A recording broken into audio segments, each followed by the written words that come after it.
This is Jim Hughes with AFIO Now. We are a program of recorded interviews with former senior members of the U.S. intelligence community. Today, I have a former colleague and old friend. We kind of grew up together in the service, and actually our careers were on parallel tracks for many years. His name is Geoff O'Connell. Geoff O'Connell is a retired CIA Director of Operations Officer, a Near East Division Arabist, served as DCOS and COS multiple times. He was the first senior CIA officer to go down and hold a senior position at the FBI, where he was deputy chief of their International Terrorism Operations Center.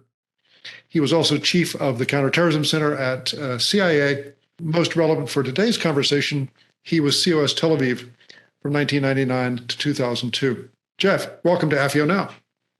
Thanks, Jim. Good to talk to you. We've got a very interesting conversation here today, Geoff, and as you and I discussed off camera, I think it's relevant to give our audience just a little bit of background. I think most of the AFIO listeners will be familiar with the agency's FI, CI, CA roles and all source analysis, but they may not be as familiar with what we're going to be doing today. As you well know, because you directly participated in the second Clinton administration, the CIA was very heavily involved in supporting the Middle East peace process. And we developed some unique contacts and expertise in that area. We're not going to talk about that today, but we're going to talk about a follow-on event that had us drawing from that experience. And that is the Church of the Nativity crisis that occurred in Bethlehem in April and May 2002. Most of our viewers are aware that the Church of the Nativity in Bethlehem is the place where most Christians believe Christ was born. Geoff, what can you tell us about Operation Defensive Shield and what caused it? Sure. The security situation had deteriorated progressively since the failure of Camp David conference in 2000. Tensions were rising. 2001 was a very bad year for terrorist attacks inside Israel, and 2002 didn't start off much better.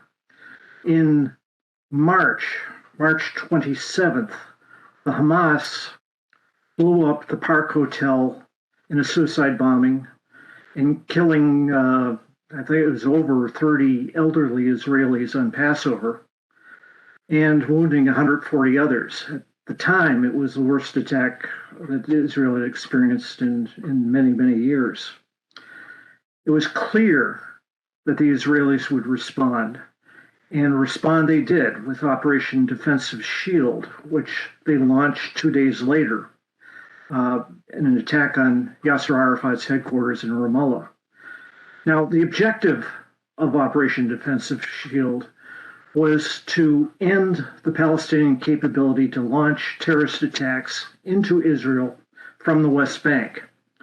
And the way they planned to do it was to surround and isolate 5 or 6 Palestinian towns and villages, cities and villages on the West Bank, isolate them, penetrate them, arrest known and suspected terrorists, and destroy the terrorist infrastructure. It was going to be a sequential series of attacks, but like everything else in life, nothing really survives first contact with the enemy. How did the Church of the Nativity become involved in all of this? The church had been used as a refuge in several past incidents. And the IDF, the Israeli Defense Forces, were determined that it wasn't going to happen again. So the plan called for them to insert an IDF unit into Bethlehem before the assault, surround the Church of the Nativity, and keep it from being used as a refuge this time. There was a miscommunication or something went wrong, but by the time the IDF unit got into Bethlehem, the church had been occupied by 240-odd Palestinians. Now, the majority of them, 200, were simple bystanders who had fled the fighting. They were Palestinian policemen, and they were the monks that lived inside the complex. But 40 of them were on Israeli wanted lists, and 10 of them were on their most wanted list.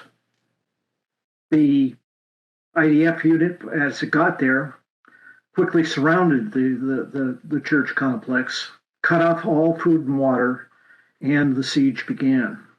Geoff, as you well know, this is not a traditional role for the CIA. How did we get involved? Well, the situation on the ground deteriorated rapidly. We didn't get involved at first, but the international pressure on Israel and the Palestinians was immense. The pressure to get them to end the siege quickly and without further violence. But 2 weeks went by, and violence got worse. An Israeli sniper killed the church bell ringer. An Armenian monk was wounded. Several people, Palestinians inside the church, and I think one or two of them died. International pressure increased, and the European Union immediately started a diplomatic effort to bring the crisis to a close. But after 2 weeks, it wasn't making much progress. Nothing was really being accomplished. So about 2 weeks in, I got a call from Ofer Dekal, who was the Shin Bet, the internal security service in Israel's central commander, and he had responsibility for Jerusalem. The guy got the call around 10 p.m. and he said, "Look, can you come up to my office? I think we're going to need the agency's help in sorting this out."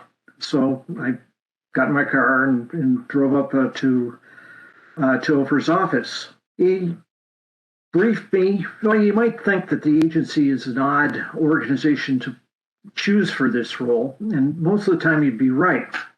But as you mentioned, we had been players actually sitting at the table negotiating during the Middle East peace process negotiations dating way back to 1996, when Clinton told then Deputy Director Tenet, "Look, you're going to lead up the security negotiations and underneath the umbrella of the larger political negotiations."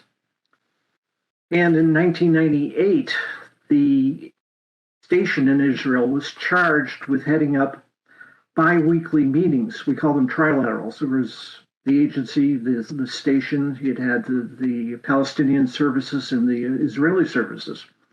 So we had been having bi-weekly meetings, and the purpose of those meetings to do a couple of things. One was to work out the details of the larger negotiated agreements. Second was to put out the inevitable fires that occurred on the ground. And the third was to hold both sides accountable to do what they said they had agreed to do.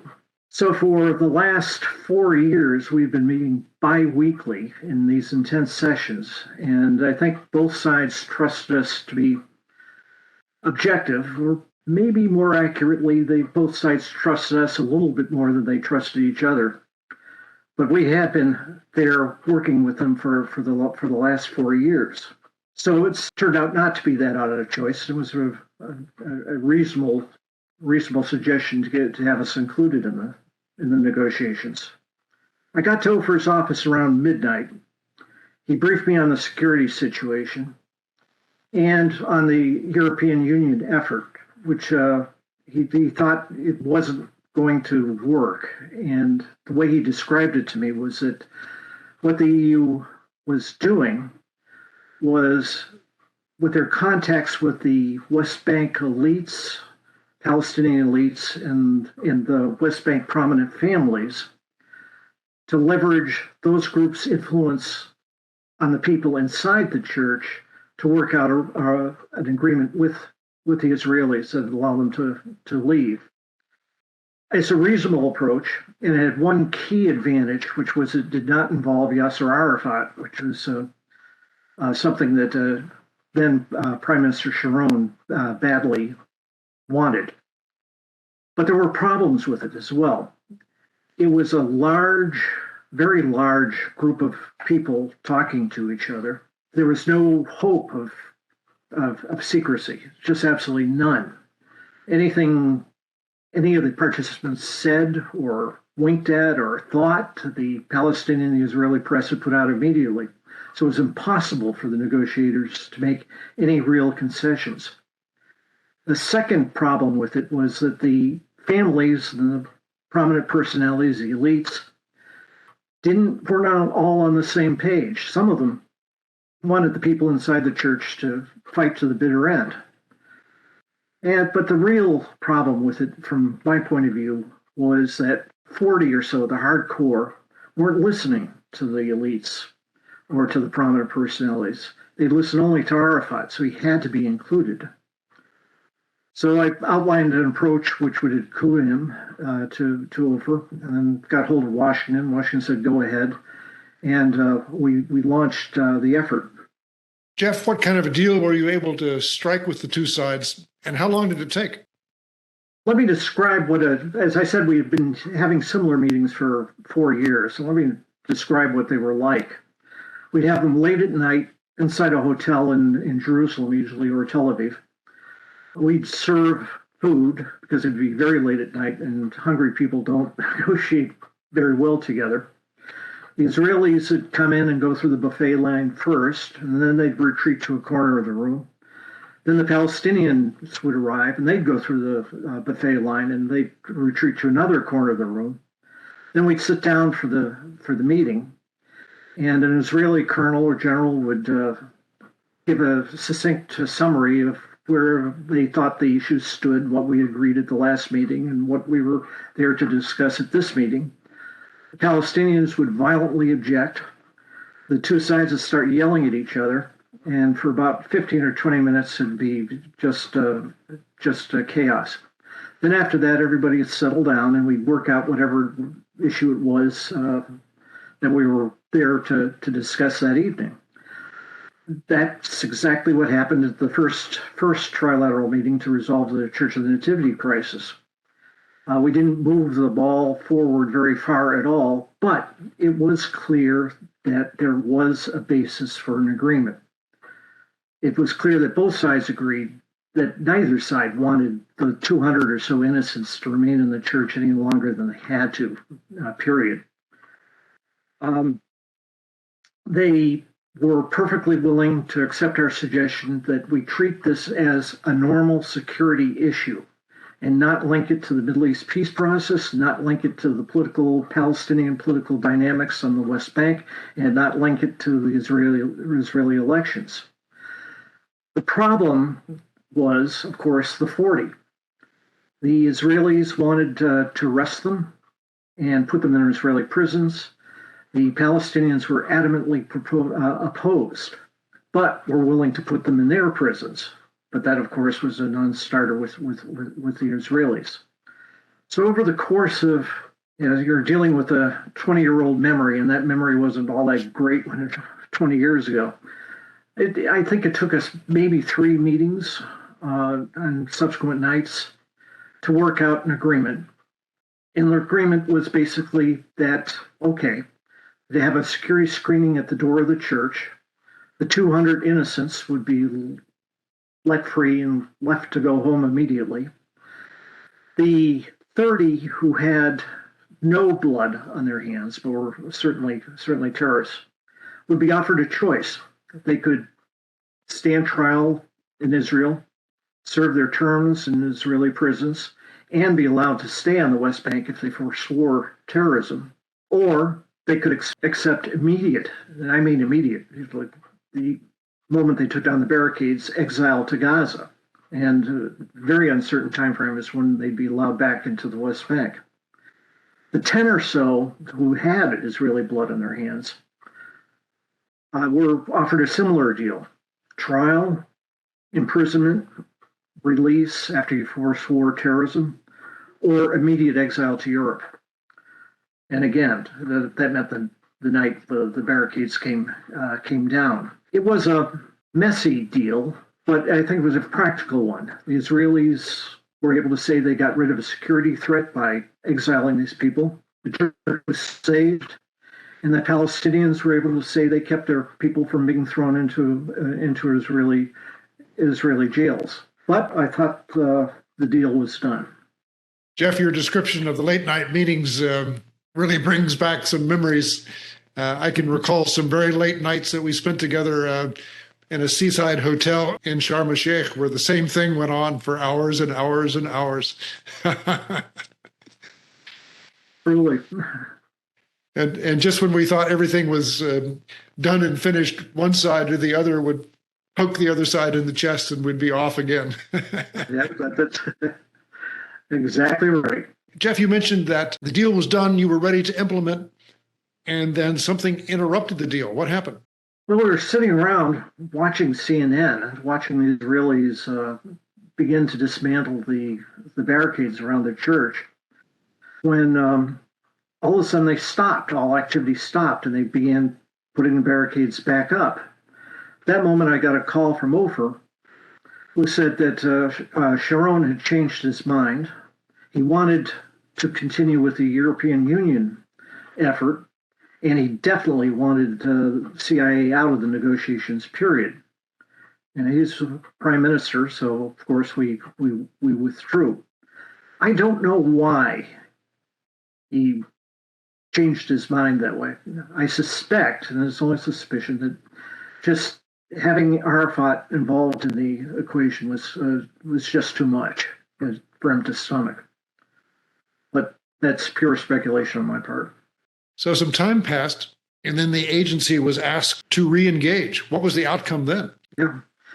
Yeah, another couple of weeks passed, and the security situation inside the church and the security situation inside Israel deteriorated rapidly. I think at the time, for those 2 weeks, Israel was 2 or 3 weeks, Israel was suffering maybe a suicide bombing or a serious suicide operation a day inside Israel.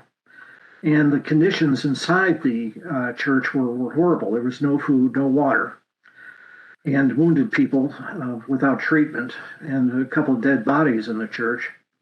And during this period, a group of international peace activists and a reporter managed to clamber over the barricades and make their way into the church. They had food, water, and cameras, of course, and their descriptions of what was happening inside the church. It was really, really awful, appalling. So I think it was more international pressure, and the pressure of this group that actually saw the conditions inside the church that convinced the prime minister that he really needed to re-engage and get back to where we were 2 weeks ago. And that's precisely what happened. I got a call from Ofer. He said, look, start it up again. I called one of Arafat's key advisors. He said, yes, we have no interest in letting this go on any longer. Restart the talks.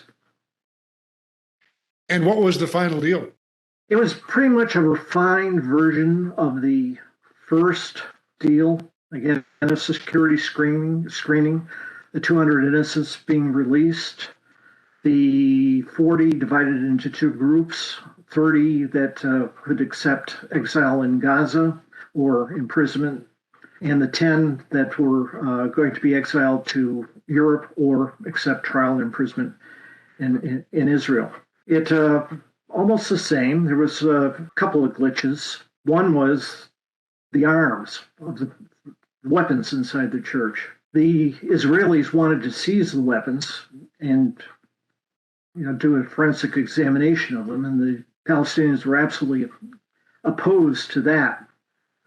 The discussion of weapons went on for at least one meeting, maybe two, and the second one lasted for hours. And finally, one of the Palestinians turned to me and said, well, what do the Americans say about this? We haven't heard anything from you guys all evening. I had it by this point. I mean, I was really fed up. The agency lawyers told me that under no circumstances could our officers touch those weapons because of legal consequences, possible legal consequences later. So finally, I just looked at him and said, I think we should throw the freaking weapons into the freaking sea. And much to my amazement, two sides looked at each other and said, that's not a bad idea. So I thought we were through. Then they started arguing about which sea, the Mediterranean Sea or the Dead Sea. The Mediterranean Sea being arguably Israeli, the Dead Sea being arguably Palestinian. It got to the point where neither side would budge. So the Palestinians got into their convoy and started to leave. I had one of my officers literally jump in front of the convoy, stop them, and bring them back to the table. And I said, look, if Washington agrees, why don't we have the U.S. military attache's office and the Office of Military Cooperation, have them take the weapons and hold them in forever. That was acceptable to both sides, and the agreement was made. Now, it took a couple of days to work out the details because the EU effort had been going on along in parallel. And we had been coordinating with them through Ambassador Kurtzer, the U.S. ambassador to Israel at the time. And they had already figured out which countries would take which terrorists. And and they worked out the logistics of how to get the exilees out of Israel to either Gaza or to Europe. There was only one small glitch at the last moment. Apparently, the EU officials forgot to inform Italy that they were taking one, but an alternative was quickly found, and the siege was lifted on 10 May. That's a great story. I think it's also useful to tell our audience that among the principal Shin Bet and Palestinian security negotiators, quite a few of the Shin Bet officers spoke Arabic, and a number of the Palestinian security officers spoke Hebrew. And all of those guys had each other's cell phone numbers programmed on their cell phones. So they knew exactly how to talk to each other and how to get a hold of each other if they wanted to. But they really wanted a third-party presence to at least provide them some cover for what they were doing. That's exactly right.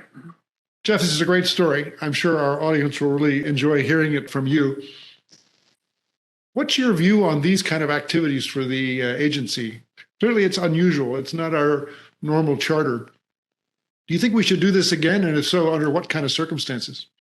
I think we probably will end up doing this again. We may already have since I retired.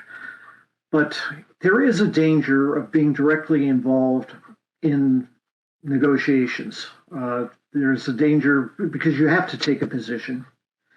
And there's a tendency to look at things through glasses, rosy-colored glasses that support your position. That's a real issue, and it needs to be dealt with. But at the end of the day, you can't let the Church of the Nativity be destroyed. Really ought to make strong efforts to end crises like this. And if the agency has the contacts, then yes, I think it should be used again. I want to thank Geoff O'Connell for sharing with us really some very interesting and exciting moments from his life and also from the experience of the agency under some rather unusual circumstances. Thanks, Geoff. I really enjoyed it. See ya.